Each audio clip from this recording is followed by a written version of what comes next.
En fait, une entreprise, que ce soit une toute petite start-up ou une énorme multinationale, ça fonctionne un peu comme un corps humain. Il y a un cerveau qui décide et des muscles qui agissent. Mais qu'est-ce qui connecte les deux?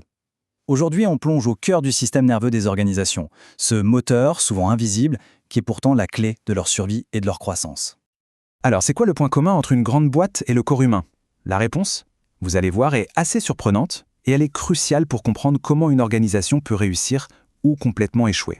En réalité, c'est assez simple. Toute organisation, tout comme un être vivant, a deux parties fondamentales. Une partie qui pense et une partie qui fait. C'est le duo cerveau-muscle de l'entreprise.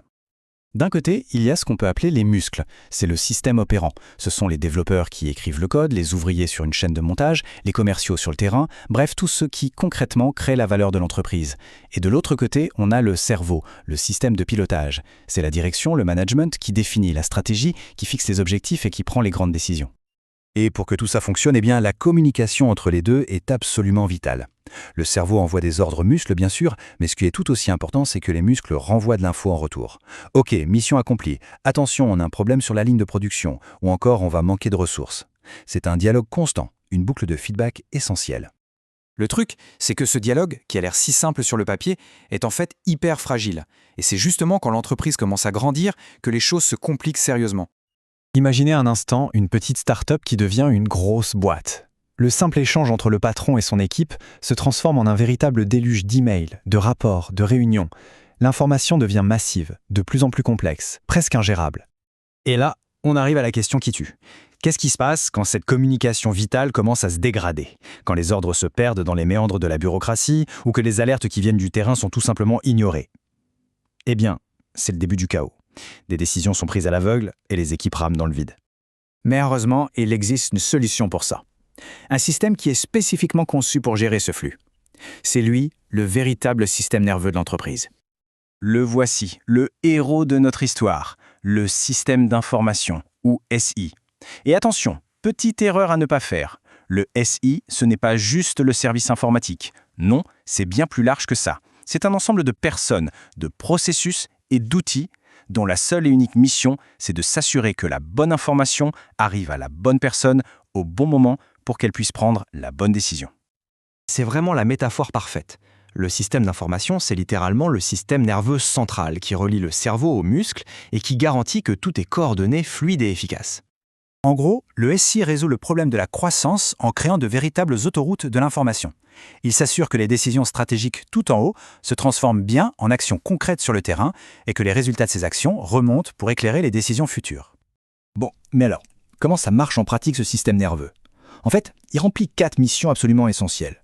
On va décortiquer ça. Tout système d'information, qu'il soit sur un carnet ou entièrement numérique, repose toujours sur ces 4 piliers. Acquérir, mémoriser, traiter et enfin diffuser l'information.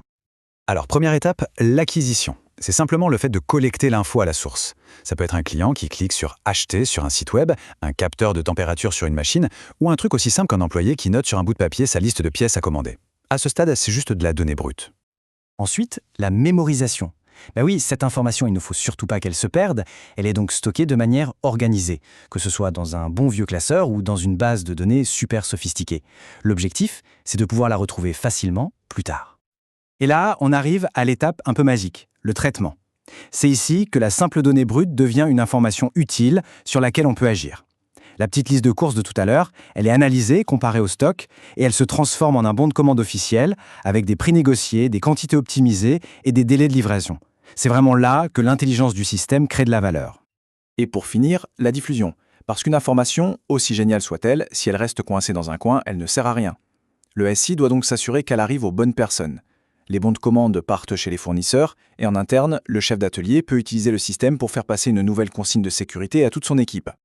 Bon, maintenant qu'on a vu toutes les pièces du puzzle, on va les assembler pour voir comment le système tourne dans son ensemble. Pour bien tout comprendre, il faut voir le CI sous 2 angles. D'un côté, il y a l'aspect statique. Ce sont les données qui sont stockées, c'est la mémoire de l'entreprise. Imaginez des sortes de réservoirs d'informations. Et de l'autre, il y a l'aspect dynamique. Ça, c'est le flux, la circulation de cette information à travers les différents services. C'est l'information en mouvement. Allez, pour que ce soit bien concret, on va suivre le parcours d'une commande dans une boîte qui assemble des PC. Tout commence avec un client qui passe une commande. Ça, c'est l'acquisition. Cette commande est tout de suite enregistrée dans le système. Ça, c'est la mémorisation. Juste après, le système se met au travail. C'est l'étape de traitement. Il prend cette commande client et la transforme en un document totalement différent. Un ordre de fabrication avec toutes les spécifications techniques pour l'équipe à l'atelier. Et pour finir, la diffusion. Et là, c'est intéressant parce qu'elle part dans plusieurs directions en même temps. Une facture est envoyée au client pour qu'il paye et au même moment, les données de cette vente sont compilées et envoyées au tableau de bord de la direction. Une seule action a déclenché 2 flux d'informations cruciaux.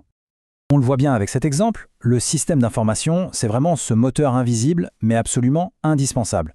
C'est le chef d'orchestre qui organise ce ballet complexe de la demande du client jusqu'au produit livré et au rapport de gestion. Sans lui, pas de coordination, pas d'efficacité, bref, pas d'entreprise qui tient la route. Et tout ça, ça nous amène à une question assez vertigineuse pour le futur. Aujourd'hui, avec l'intelligence artificielle qui peut traiter et même anticiper ces flux d'infos, ce système nerveux est en pleine transformation. Est-ce que le cerveau de l'entreprise sera bientôt augmenté par l'IA? Est-ce que l'entreprise de demain sera capable de penser et de réagir de façon quasi instantanée? La question reste ouverte.